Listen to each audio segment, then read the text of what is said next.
Madam ఈరోజు ఇక్కడ నుంచి క్యాంపింగ్ స్టార్ట్ చేస్తున్నారు. మీకు ఎట్లా రెస్పాన్స్ వస్తుంది క్యాంపింగ్ చేస్తున్నారు? సార్ ఇక్కడ మేము కార్ఖానాకు వచ్చాము. ఈరోజు కంటోన్మెంట్ ఏరియాలో కార్ఖానా రీజియన్కి వచ్చాము.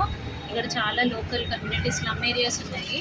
వాళ్ళు చెప్పే సమస్యలు ఏంటంటే ఇక్కడ చాలా హౌసెస్ లేవు, గుడిసెలలో ఉంటున్నారు అండ్ వాళ్ళకి ప్రాపర్ వాటర్ ఫెసిలిటీ లేదని చెప్తున్నారు. తర్వాత వాళ్ళకి ఇంకా చాలా ఫెసిలిటీస్ వాళ్ళకి దొరకట్లేదు. ఎంతోమందిని మేము ఎలక్ట్ చేసుకున్నాం కానీ మాకేమీ ఫాయిదా లేదని చెప్తున్నారు.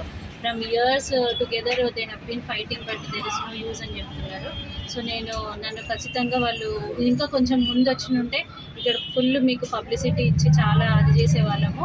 డెఫినెట్లీ మేము మీకు ఓటు వేస్తామని చెప్తున్నారు. సో చాలా పాజిటివ్ రెస్పాన్స్ ఉంది ప్రజలు. మీ గుర్తు ఏంటి మేడం దీన్ని? సార్ నా గుర్తు వచ్చేసి pen stand sir. Pen stand serial number 8లో ఉంది నాది పెన్ స్టాండ్. ఇది నా యొక్క పోర్ట్ఫోలియో కూడా ఉంది ఇక్కడ. సో నా పేరు కృష్ణవేణి అండ్ పెన్ స్టాండ్కి ఓటేసి డెఫినెట్గా ప్రజా సమస్యని తీరుస్తాను. Thank you.